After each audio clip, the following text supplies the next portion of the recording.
Prepárate para disfrutar este episodio. Ponte los audífonos, apaga la luz y cierra los ojos. Les damos la bienvenida a un episodio más de Reflejos Inciertos. Yo soy Rodrigo Rivero y hoy, como ya es costumbre en este tipo de formatos, está conmigo Luis. ¿Cómo estás, Luis? Bien, muchas gracias. Contento de estar de vuelta por acá. Muy bien, y pues mira, después de algunos otros relatos, tenemos la oportunidad nuevamente de conversar y de compartir con la audiencia estos temas tan interesantes. Y pues en el mundo paranormal existen muchos temas que esperamos que nos dé oportunidad de tocar algunos de ellos, pero en esta ocasión vamos a tocar uno que muchas generaciones han sido parte de él. Y estoy hablando de las brujas.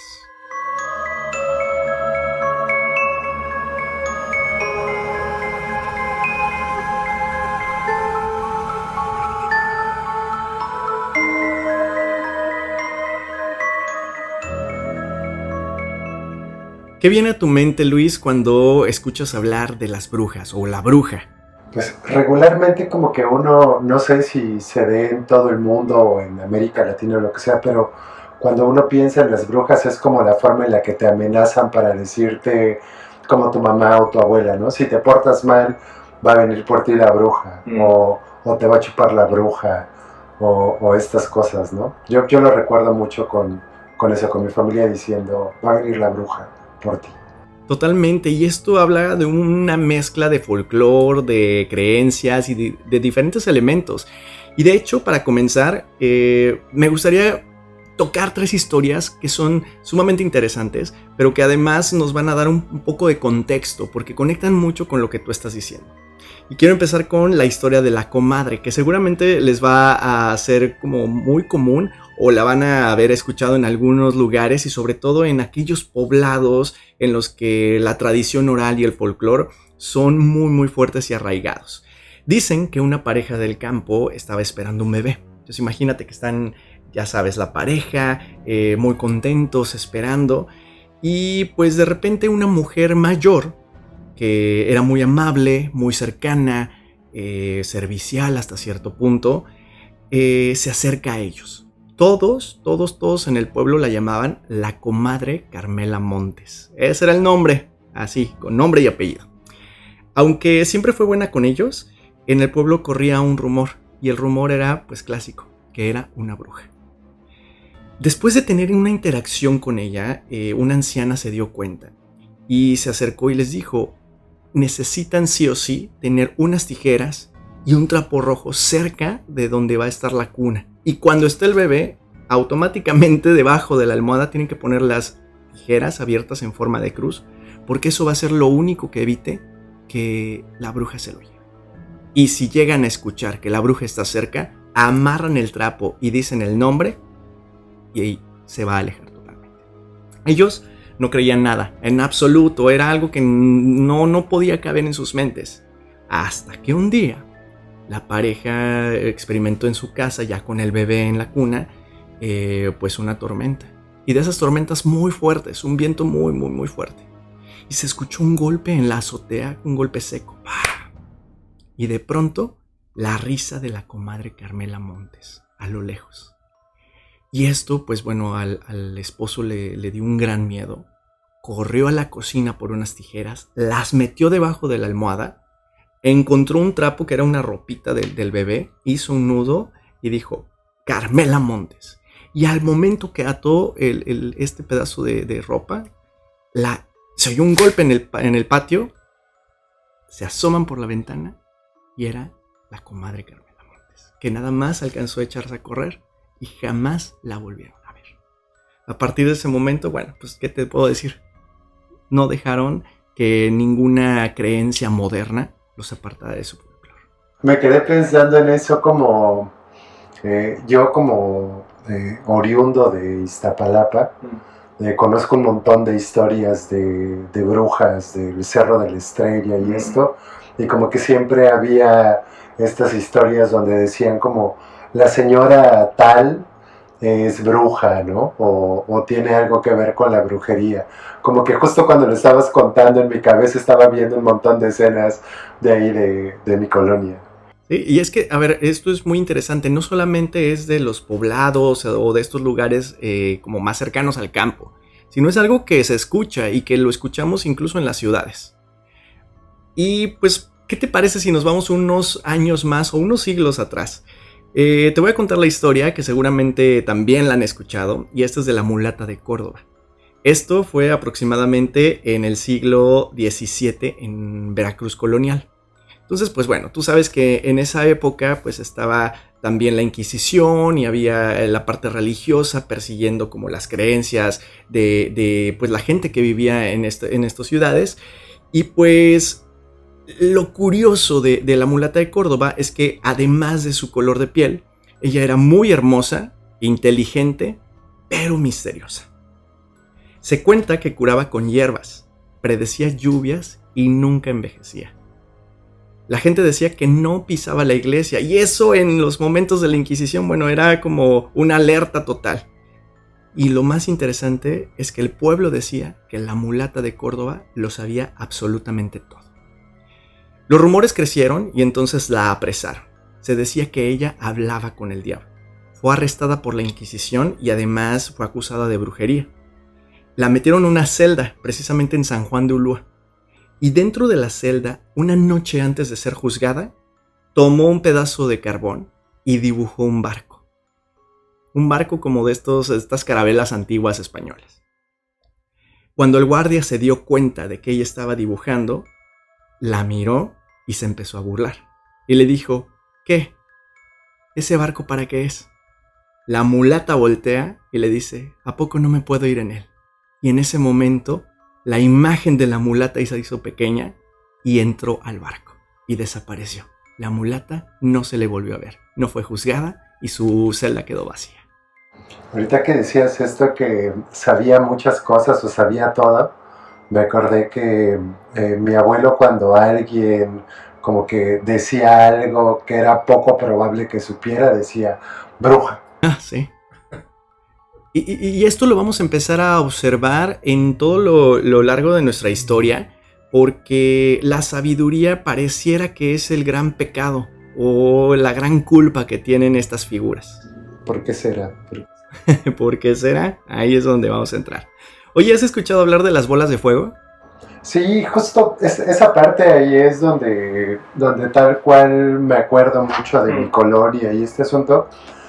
Sobre todo porque había este imaginario popular o ahí en el barrio, en la colonia, donde decían que en el Cerro de la Estrella se veían bolas de fuego, ¿no? Entonces se mencionaba que eran las señoras que se quitaban las patas o las piernas, mejor dicho, se quitaban las piernas y de pronto se subían como en artefactos mágicos que se terminaban convirtiendo en bolas de fuego, ¿no? Entonces muchas veces se veían, yo la verdad es que nunca las vi, pero no dudo en las personas que lo vieron, que decían que observaban bolas de fuego en el Cerro de la Estrella.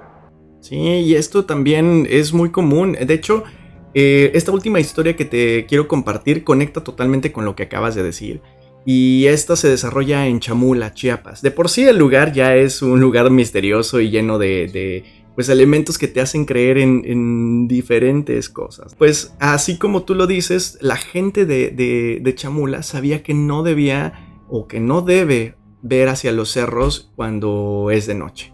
Y precisamente es porque dicen que a veces de la punta de los cerros baja esta bola de fuego, que la realidad es que ellos al menos no tienen una claridad de qué se trata. Sin embargo, la ven que está moviéndose entre los árboles. Hubo una ocasión en que un hombre curioso subió al cerro con una lámpara y un rebozo rojo, por si acaso. Si te das cuenta, aquí ya se conectan como las creencias, ¿no? De la primera historia que te conté y esta. Aunque él decía que no creía en esas cosas, pero bueno.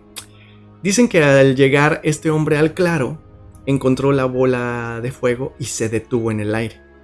Y una voz susurró su nombre. no se volvió a saber nada del hombre.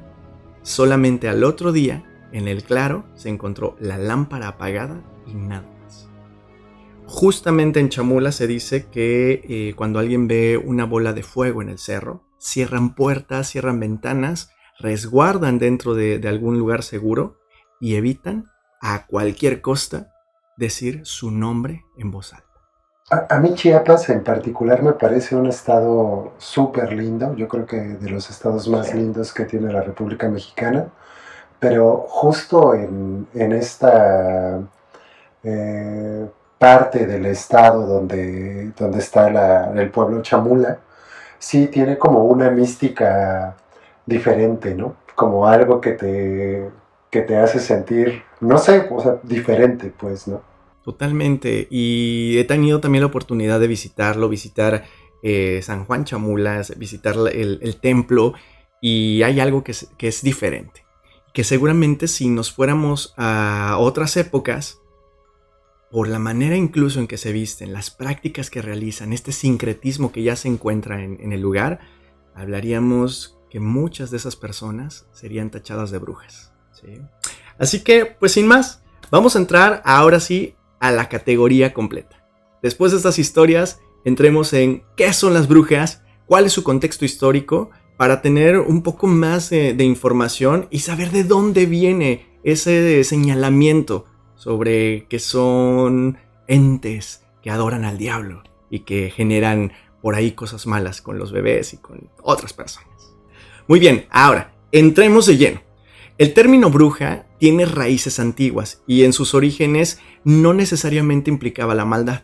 Dentro de la investigación, muchas culturas consideraban el término bruja como mujer sabia. Ahí es donde se conecta con lo que platicábamos de la mulata, que curaba otra vez, ¿no? Y que hablaba con lo que no se ve. Pero conforme se fueron consolidando estas figuras de poder, especialmente religiosas, ese saber se volvió incómodo. Y pues tú sabes que cuando algo incomoda a estas figuras de poder, lo mejor es eliminarlo. Y hacer que entonces las demás personas que integran el pueblo sí, pues al final el lugar donde todo esto se desarrolla, se opongan en contra de estas figuras, tengan miedo y prevengan convertirse en algo similar. Durante siglos, miles de mujeres, muchas de ellas curanderas, parteras o sabias, fueron acusadas de brujería. Y la razón, como ya lo dijimos, es saber demasiado, no ajustarse a lo establecido o tener un poder que no podían controlar. Y esto nos lleva a la gran cacería de brujas en Europa. Entre los siglos XV y XVIII aproximadamente, Europa vivió una de las persecuciones más grandes y sistemáticas extendidas de la historia. La caza de brujas, esto es conocido, de verdad ha habido películas, libros, documentales, etc. Y no fue un evento aislado, sino una oleada de pánico sostenido, impulsado principalmente por ¿quién crees? Por las instituciones religiosas, los tribunales civiles y por supuesto los líderes políticos. ¿Cuántas personas aproximadamente crees que se desvivieron o fueron desvividas en esta cacería de brujas? No tengo idea, pero sé que fueron un montón. El tema con esto, y es de lo que me resulta como muy importante de destacar, es que se terminó ocupando la idea de la brujería como una forma de control de la población y de evitar pensamientos subversivos que fueran en contra de la iglesia, ¿no? Sí. O de lo establecido. Sí, totalmente. Mira, nada más para que tengamos una idea. Se estima que murieron o se desvivieron entre 40 y 80 mil personas. Y totalmente acusadas de brujería, pero el 75% eran mujeres. Mujeres pobres, viudas, parteras o simplemente mujeres que vivían solas. Mujeres que no tenían hombres que las representaran, protegieran o que de alguna manera pues estas instituciones de poder pensaban que desafiaban los roles tradicionales. Esto, como te decía al principio, no solamente se llevó a cabo en una parte de Europa, sino fue muy extendido. Principalmente fue en Alemania, donde se conoce como el epicentro de la cacería. con casos famosos y juicios como Bamberg o Würzburg. Solo en Bamberg unas 900 personas fueron desvividas. O sea, fue de verdad brutal, ¿no? Si estamos hablando históricamente, creo que Alemania ha sufrido bastante y por diferentes motivos, y muchos es señalamiento, ¿no? Es una parte de encontrar que no embona lo que sucede o lo que está viviendo una sociedad con la figura de poder. Claro, hace ya, no sé, a inicios de los 2000 probablemente las personas que nos escuchan y que estén de nuestra generación probablemente recuerden que hubo una exposición en Ciudad de México donde llevaban instrumentos de, vamos, ¿cómo decirlo para que no nos maltrato. De maltrato físico,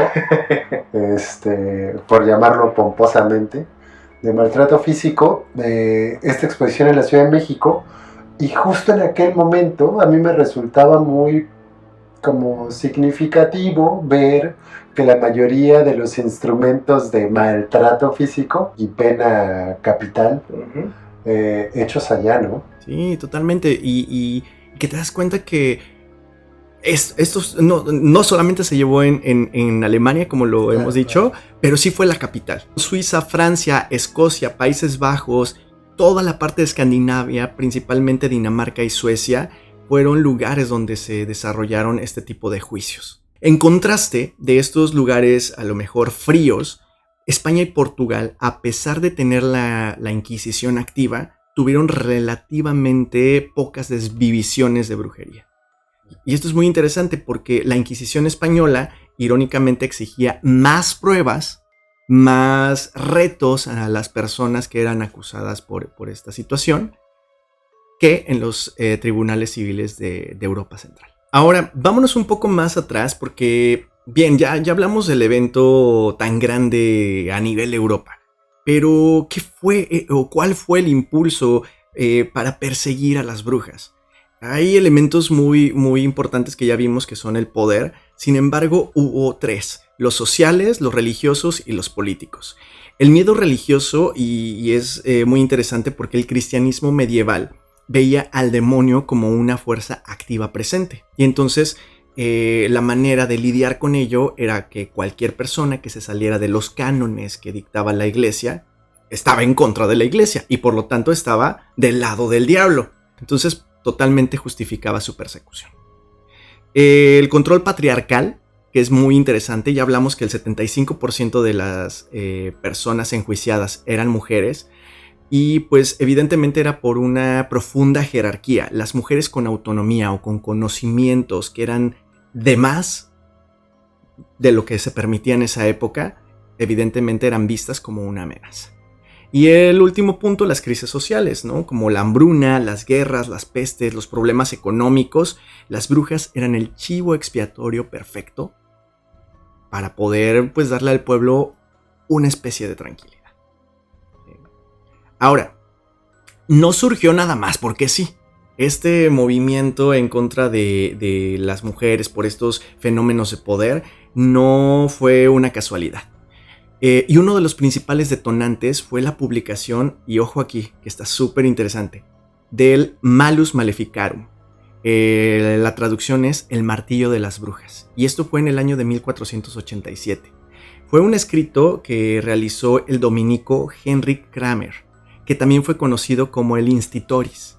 En este texto justificaba que las mujeres eran más propensas a ser brujas porque eran menos racionales y más emocionales. Incluso hablaba de que esto las volvía sumamente vulnerables a las tentaciones del demonio. ¿En qué año lo escribió? Me parece que fue ahora, ¿no? Pero 1487. No, justo lo preguntaba porque todavía uno escucha estos argumentos como si viviéramos en el siglo XV, ¿no? Totalmente. Y es que, a ver, se ha arraigado y se ha mantenido esta estructura patriarcal que hoy podemos ver todavía, ¿no? Y fíjate, hay aquí una traducción de una cita textual y es muy interesante cómo enmarcaba. Toda brujería proviene de la lujuria carnal, que en las mujeres es insaciable. Esto afirma que entonces las mujeres eran más propensas a ser brujas porque eran más emocionales, más crédulas y porque hablaban demasiado. ¿Qué tal?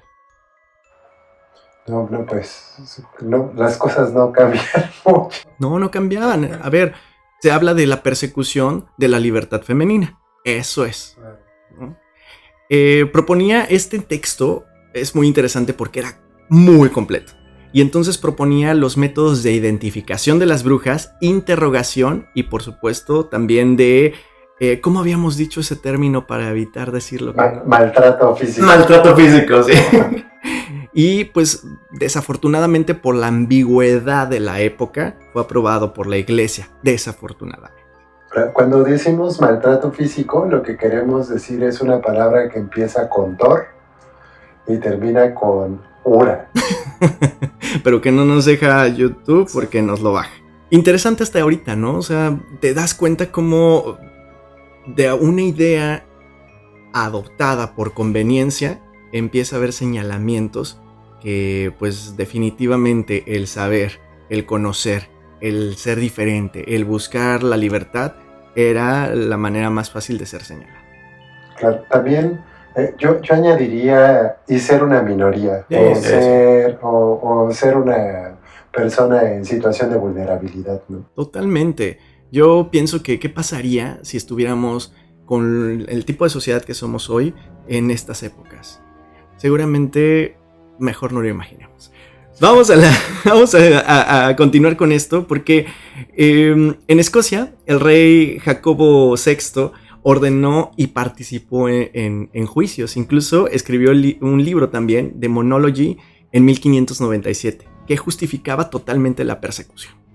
Se cree que este libro, y aquí es un punto que también es crucial para la historia, fue una de las fuentes principales utilizadas por Shakespeare para escribir Macbeth. Y de hecho en este libro también explica cómo eran desvividas las brujas. Y bueno, creo que lo hemos visto muchísimo en películas, en documentales, en series, en películas, ya lo volví a repetir, pero bueno, en todos los elementos posibles acerca de la quema en la hoguera, ¿no? Uno de los puntos principales. Era el castigo ideal porque era la manera de aplacar el pecado por medio del fuego, que entonces ante los ojos de Dios quedaba totalmente pues eliminado ese pecado. 1. 2. También se utilizaba en algunos lugares la horca. Era otro de los métodos en los que desvivían a las brujas, especialmente en Escocia o en Inglaterra. Y antes de eso, muchas mujeres eran sometidas a maltratos físicos o psicológicos. ¿Para qué? Para confesar que hacían pactos con el diablo. Entonces, aquí empezamos a ver también las pruebas que eran absurdas, totalmente absurdas, porque evidentemente una mujer o una persona acusada de brujería que era maltratada físicamente, al cabo de un tiempo, para evitar ese dolor que estaba experimentando, pues terminaba confirmando que había hecho pactos con el diablo, aunque ni siquiera eso lo hubiera realizado. No sé si lo vas a mencionar más adelante y me estoy adelantando, pero además seguro la información que voy a soltar ahorita no, ni siquiera es real, o no lo sé, ¿no? Pero recuerdo que leí alguna vez que había esto donde decían como que la subían a algún lugar alto o a un barranco o algo así, y decían como, te vamos a aventar para que vueles, ¿no? Porque eres bruja.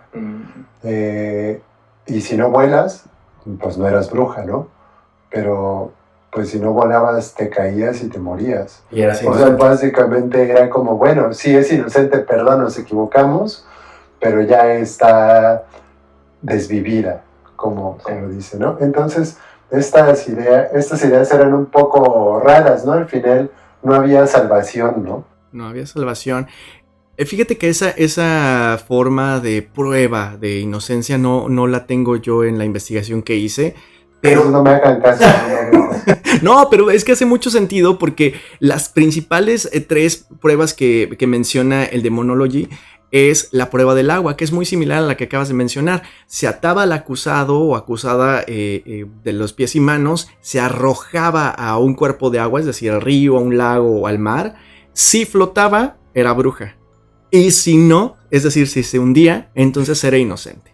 muchas de las personas que fueron acusadas pues desvivían debajo del agua, ¿no? Entonces, ahora sí que los inquisidores nunca le perdían. No, nunca le perdían. Evidentemente, ante sus registros, pues estaban de alguna manera comprobando que sí estaban haciendo su trabajo, ¿no? O quedaban vivas y entonces hacían otro tipo de formas para eliminarlas, o aseguraban que eran totalmente inocentes. Otra forma era buscarle en el cuello o en el cuero cabelludo o en alguna parte del cuerpo una cicatriz lunar o mancha que dependía del criterio del inquisidor si era suficiente esa marca como para acusarla de brujería. ¿Qué hay de cierto de esto del tercer pezón con el que amamantaban al diablo? No, pues fíjate que no tengo información, pero tampoco dudas, ¿eh? Si el inquisidor era el que decidía, seguramente lo encontraba en el cuerpo y decía, claro, pero ¿cómo? A ver, cuéntanos, ¿cómo que? Hay una historia, si no mal recuerdo, donde un inquisidor buscaba en las mujeres que tuvieran un tercer pezón, y si lo tenían, que podía ser esto que tú mencionabas, una marca, una cicatriz o algo así, ese tercer pezón significaba que era con lo que alimentaban a Satanás, ¿no? Sí, seguramente, no, de verdad no me queda dudas. Y otra de las pruebas eran los testimonios de niños o vecinos, que eran tomados así literalmente y entonces acusaban y sentenciaban a una persona. Que si te das cuenta, dentro de este sometimiento que vivía la población, pues para tratar de evitarse, o sea, si tú no señalabas a una persona que era bruja, pues posiblemente tú podías ser una bruja. Y los años van pasando, el tiempo va avanzando. Estábamos hablando ahorita de 1597. Y pues Europa llega a América, y con esto pues el tema de la brujería también se establece en América. Y aproximadamente en el año de 1692 en Massachusetts ocurrió uno de los eventos también más famosos, desgraciadamente, de pues las brujas de Salem. Y como te lo mencionaba hace un momento, llega particularmente por las colonias inglesas al noreste de los Estados Unidos y también tocando un poco Canadá. Aquí hay un chismecito bien interesante, porque todo comenzó con un grupo de niñas que, sin explicación médica aparente, comenzaron a tener como ciertos síntomas. Y estos síntomas eran convulsiones, espasmos, alucinaciones y hasta gritos incontrolables. Entonces, estas niñas eran la prueba de que alguien estaba realizando brujería en contra de ellas. Las primeras en ser afectadas afectadas fueron Betty Parris, de 9 años, y Abigail Williams, de 11. Hijas, y aquí bien interesante, hijas y parientes de un pastor puritano local, en una comunidad profundamente religiosa donde evidentemente lo que menos querían era esta cercanía a salirse de los cánones que la religión marcaba, y cualquier situación pues era señalada como brujería.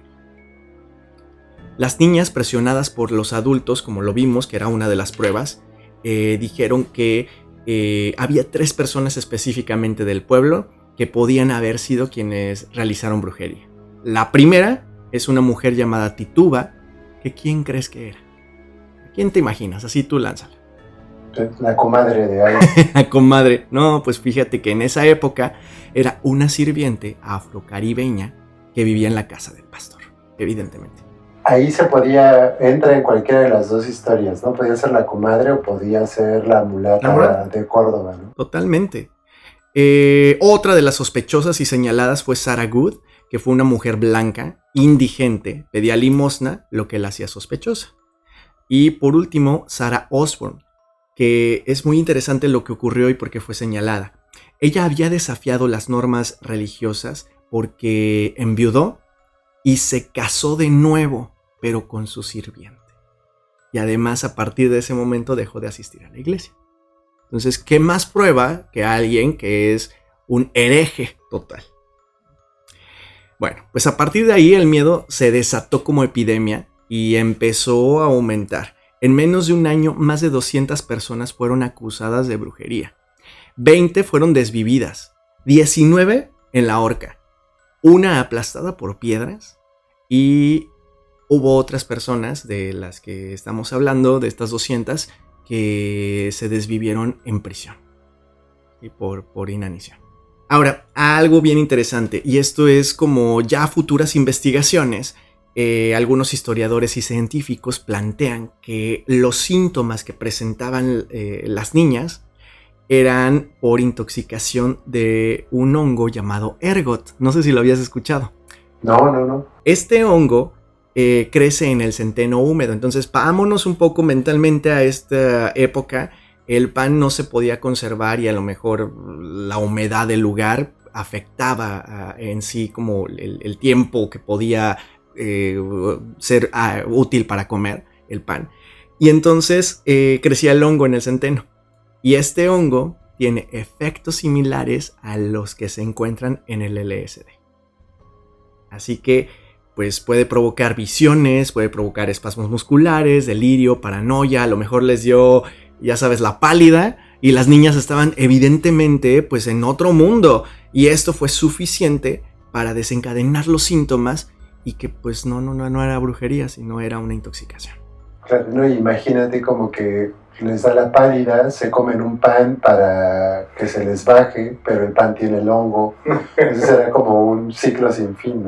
No, bueno, la experiencia, ¿verdad? Pero pues, ¿sabes qué? Yo digo que salud, amigo, porque es muy interesante platicar contigo, pero si no le doy un trago al vino, tanta información no me va a pasar. Y salud, y qué bueno que estamos nuevamente conversando de estas cosas, porque realmente son temas muy interesantes. Ahora, ¿has oído qué pasó después de Salem en temas de la brujería en América? No. De hecho, si te soy franco, como que no conozco mucho del tema, mucho menos de lo que pasó en las colonias inglesas en Norteamérica, en lo que ahora conocemos como Estados Unidos. Y me quedé pensando en lo que decías, como en esta idea de qué debieron de haber pensado estos migrantes europeos que llegaban a América y encontraban a los pueblos originarios realizando los rituales correspondientes a su cosmovisión, ¿no? Debió haber sido como, pues como que todos eran hijos e hijas de Satanás, ¿no? De Satanás, claro, ¿no? Y la verdad es que yo creo que fue un impacto muy grande. Y aquí es donde comienza todo este sincretismo que se va a diseminar por toda América Latina. Pero, ¿sabes? En Massachusetts ocurrió algo muy interesante que detuvo totalmente la cacería de brujas. Y es aquí que, fue algo muy extremo. Y solamente esta historia de Salem que hemos escuchado y que es tan famosa, ocurrió entre junio y septiembre de 1692. O sea, fue un periodo muy corto y muchas mujeres señaladas y muchas situaciones que hoy por hoy todavía puedes visitar, incluso lugares, museos, y hay eventos en esta localidad. Lo que empezó como una histeria controlada se volvió una crisis social y judicial. Y empezó no solamente a ser señalada la gente con características como habíamos mencionado, como afrocaribeños o personas en condición de calle, o a lo mejor alguien que incumplía las normas de la religión. Cuando personas influyentes se vieron inmersas también en ser acusadas de bruja, ahí fue donde todo estalló, ¿no? Lady Mary Pepys, que fue la esposa del gobernador de Massachusetts, fue acusada. Y entonces el miedo se volvió incómodo para las élites. Ahí es donde entra el gobernador William, y presionado por la opinión pública, alarmado por todo el descontrol, decide disolver la corte que juzgaba a las personas como brujas, es decir, el tribunal que procesaba los casos de brujería. Posteriormente prohibió incluso el uso de pruebas espectrales, es decir, pues todos los testimonios que aseguraban que alguien pudiera ser acusado de brujería. ¿Qué tal? Ahí hasta que no cayó digamos, la enfermedad en el poder fue donde se disolvió el señalamiento. Pero, pues bueno, todo esto realmente estamos hablando como de la parte norte de América. Y hoy por hoy sabemos y conocemos que no solamente se quedó allí, caminó y se diseminó por diferentes lugares y en América Latina está muy presente incluso al día de hoy. Tras estos juicios, la figura de la bruja se fue avanzando, pues de alguna manera encontrando lugares seguros para desarrollarse. Y estamos hablando en específico en el Caribe y Sudamérica, donde surgieron prácticas como el vudú, la santería, el candomblé, que mezclan espiritualidad africana con santos católicos. Y este es un caso bien interesante porque en México encontramos en San Juan Chamula, este espacio, este templo que contamos en la historia, donde encontramos esta fusión de creencias, de rituales y de manifestaciones incluso. También la brujería tomó parte de la curandería y esta parte del saber indígena, de la mezcla también de diferentes rezos católicos y las creencias en náhuatl. Entonces, así la bruja pasó de ser un enviado del diablo a pues ser un símbolo de poder ancestral, de veneración y de respeto. Ahora, esto no quiere decir que la idea de la bruja en muchos lugares haya quedado como totalmente limpia de esta imagen del pacto con el diablo. Como lo veíamos en las primeras historias que platicamos, todavía hay creencias en las que algunos pueblos, algunas personas escuchan y es un miedo irracional, porque realmente yo considero que estamos programados a partir de todo lo que sucedió en el pasado y que hoy por hoy surgen estos miedos irracionales hacia una figura que desconocemos y el desconocimiento da miedo. Coincido totalmente. Lo que sí me parece interesante de esto que mencionas es que también ha habido esta resignificación de la palabra, más allá de la palabra, del concepto de bruja, ¿no? Llevarlo más por este lado de la rebeldía, la fortaleza, la sabiduría, el atrevimiento a retar modelos preestablecidos de conducta o de, no sé, de comportamiento, de pensamiento, por decirlo de alguna manera, ¿no? Totalmente. Y creo que con esto podemos hablar de cómo de la hoguera ha pasado al mainstream hoy por hoy. Y que tampoco ha sido un camino sencillo. Sí, no, tampoco. Y que estamos hablando de movimientos culturales, políticos, espirituales, sociales, etc. Y todo comenzó en el siglo XIX gracias a que la literatura y el arte tomaron estos símbolos y los cambiaron. Figuras como escritores románticos y simbolistas como Goethe escribiendo en el Fausto o Víctor Hugo en Nuestra Señora de París, que pues tú sabes, ¿no? La historia incluso se pueden notar estos elementos que gracias a la mujer es que se salva o se mueve o se acciona, porque esos son los elementos más interesantes. Reinterpretar a la bruja como una mujer misteriosa, conectada a la naturaleza y no solo como una figura malvada. Entonces, gracias al arte, gracias a la literatura, empezó el camino que hoy ya respetamos y conocemos. El interés por lo oculto, la parte espiritual, las religiones antiguas, comenzó a ser parte también de las élites europeas. Es decir, la gente de poder le interesó estos rituales, esta forma de pensar, esta forma de acercarse nuevamente a lo antiguo y esotérico. Y esta forma de vibrar alto, ¿no? Sí, por supuesto, de vibrar alto y de moverse. A ver, quiero yo ser parte. A ver, la naturaleza llama. Entonces entiendo que haya estas ganas de vibrar alto, que pueden buscarlo en cualquier canal de YouTube o en TikTok y allí lo vamos a encontrar, ¿no? Entonces, lo esotérico se abrió gracias a este movimiento.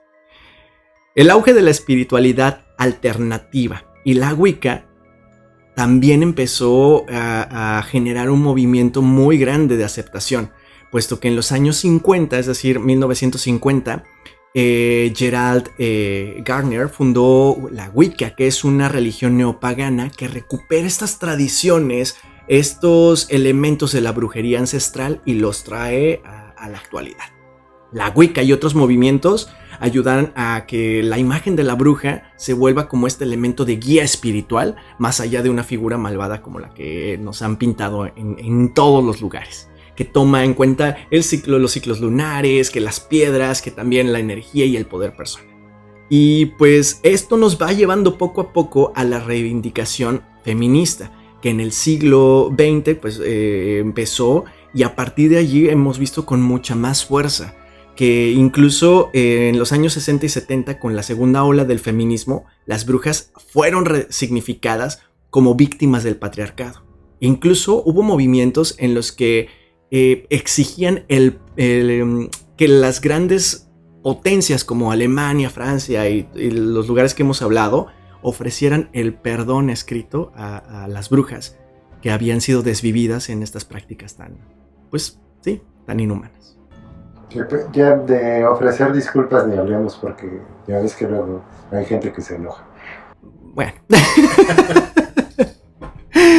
A ver, pero bueno, ahora podemos encontrar también que hay una gran cantidad de literatura que habla sobre esta manera de ver a la figura de la bruja como esta persona que es rebelde, es una mujer sabia, es una mujer indomable, un símbolo en el que se muestra el simbolismo que no se puede controlar. Entonces es sumamente interesante en la parte como mucho más seria, mucho más concreta y de lucha sobre todo. Pero no solamente se queda ahí, sino también empezamos a ver movimientos en la cultura pop, que eso totalmente pues invade e impregna la sociedad, porque pues, es lo que vivimos con mayor naturalidad, y en los medios masivos de comunicación.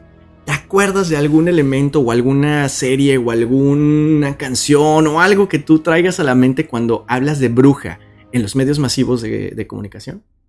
Pues canción o algo así, ¿no? Pero justo estaba pensando como en esta reivindicación de un personaje, de una bruja, como muy reciente, con esta película de Wicked, ¿no? La parte 1, que obviamente sabemos para dónde va a ir la parte 2, sí. Pero se pensaba como en esta imagen en el Mago de Oz de esta mujer que era mala, que hacía pues ahí sus brujerías y estas cosas, pero ahora vemos que es una historia que está buscando reivindicar la figura de este personaje, llevándolo más por el lado como de alguien que estaba en contra de este mago que oprimía o mantenía un sistema específico, ¿no? En el que vivían más personas. Entonces creo que en 2025 que estamos, creo que Wicked es un buen ejemplo, ¿no? Totalmente. Y estos ejercicios se presentaron desde hace mucho tiempo. En los medios masivos tenemos por los 60s Hechizada. ¿Te acuerdas de esta serie? Sí, a ver, sumamente machista, pero bueno, ya estaba resignificando la figura de la bruja. Sabrina, en los 90s, de 1990 a 2010 aproximadamente, Sabrina, la bruja adolescente, también marcó algo que, a ver, yo era parte de mi adolescencia, ¿no? Y yo decía, yo quisiera tener esos poderes que tiene Sabrina, y como yo, muchísimas y muchísimas, ¿no? Charm, que es la idea de estas tres hermanas que practican la religión Wicca por herencia familiar de mujeres que son sumamente poderosas en contra de demonios. Es ahí donde salía la de Beverly Hills, sí, ¿no? Exactamente, Shannen Doherty. Y películas como Hocus Pocus, Jóvenes Brujas y más recientemente Hechizo de Amor, o incluso la nueva versión de Sabrina la bruja adolescente, que es una versión más oscura, mucho más empoderada, más protagonista, e incluso coqueteando con la imagen de qué hago con esta idea de que hacía pactos con el diablo, con Satanás o Lucifer, que incluso es como lo menciona, pero de una manera en la que ella toma el poder. Esta que mencionaste de Hechizo de Amor me suena como a una película de Marta Higareda y Omar Chaparro. No. Es de Sandra Bullock y no recuerdo quién es la otra actriz. No sé si es Nicole Kidman, creo. No recuerdo, pero... Sí, eso sí, no te la mando. Pero si ahí lo tienen ustedes, déjenos en los comentarios quiénes son las actrices, o si tienen más información sobre esta onda brujil en los medios masivos de comunicación, porque es sumamente interesante. Y esto, pues bueno, al final, para ir cerrando y concluyendo con este punto, nos hace la representación de la bruja más accesible, pero al mismo tiempo más poderosa y sumamente estética, lo que hace totalmente atractivo la idea de convertirte en una bruja. ¿Merlina entrará en el canon de la bruja o ella no entra? No lo sé, porque fíjate que si analizamos un poquito por qué podría haber sido señalada de bruja, ella pues es muy diferente, es muy sabia, practica ciertos saberes que no cualquiera tiene. Entonces, como que rompe el canon de la adolescencia, ¿no? Sí. Y sí tiene mucho conocimiento, al menos lo que hemos visto. Hoy por hoy, también en las redes sociales encontramos un término llamado Witch Aesthetic. Y esto habla de estos entornos mágicos, pero hermosos, pero muy estéticamente cuidados, en donde los cuarzos, las velas, el humo de los inciensos, etc., lo vemos en TikTok, lo vemos en Instagram, lo vemos en YouTube, en muchísimas comunidades, que incluso también le llaman el Witch Talk, ¿no? Búsquenlo aquí en TikTok y lo van a encontrar. Y pues nos habla de la normalización de la brujería moderna, el tarot, la lectura de las mancias en general, la herbolaria, la conexión con la naturaleza, lo espiritual, volviéndose nuevamente un símbolo de empoderamiento, de autocuidado y de conexión con la fuente. Hoy, ser bruja es más allá de una imagen de persecución o una imagen de maldad. Hablamos también de un elemento estético y, por supuesto, político. ¿Cómo lo ves? ¿Qué piensas? ¿Qué llega a tu mente después de todo esto? No, pues me parece un tema muy interesante. La verdad es que me considero sumamente ignorante en todo lo que hemos estado mencionando. Por lo tanto, que compañeros, compañeras, compañeros que nos escuchan, no me hagan mucho caso de lo que digo, por favor. Pero sí me parece muy, muy interesante el tema. Sí, y ¿sabes qué? Más allá, yo creo que no tanto ignorante. A ver, hay muchísima información que hoy trajimos a la mesa porque creo que vale la pena entender de dónde viene, dónde estamos y sobre todo la lucha que ha tenido esta figura. Pero todos hemos tenido en nuestra familia una figura que decimos seguro es bruja. Seguro es bruja y seguro yo traigo como por ahí algunos elementos brujiles porque siento, conecto y seguramente en todas las familias tenemos esta figura. Entonces seguro es algo que traemos en la sangre. Y con esto me gustaría conectar nuevamente con la idea que nosotros desarrollamos a partir de la investigación. Y es una hipótesis que quizá las brujas no son enemigas del mundo, sino son mujeres o eran mujeres que sabían demasiado y no pidieron permiso para hacerlo en un mundo que no estaba preparado para ellas. Me gusta esa reflexión. Y la pregunta es, ¿hoy lo estamos? Mejor ya hay que irnos despidiendo. Si no van a llegar aquí los fans del Temach y cosas así. Sí, pues de verdad que muchísimas gracias por permitirnos compartir con ustedes este tema. Es sumamente interesante. Nos falta muchísimo que podemos tocar y desarrollar seguramente en algún otro episodio. Pero les invitamos a que nos dejen aquí sus comentarios, que nos dejen respuesta a esta pregunta. También que nos dejen si conocen alguna bruja o si alguna persona de la audiencia es bruja, que nos lo haga saber. Nos encantaría platicar con ustedes y saber un poco más acerca de esto. Les invitamos a que, por favor, le den like, le den también, si no se han suscrito, suscríbanse, por favor. Denle en la campanita para que les lleguen las notificaciones de nuestros nuevos videos, de nuestros shorts, de cada una de las interacciones que tenemos. Y por supuesto también en todas nuestras redes sociales nos van a encontrar como @reflejosinciertos. Si tienen temas o algo que nos quieran compartir, escríbanos a nuestro correo electrónico que es reflejosinciertos@gmail.com.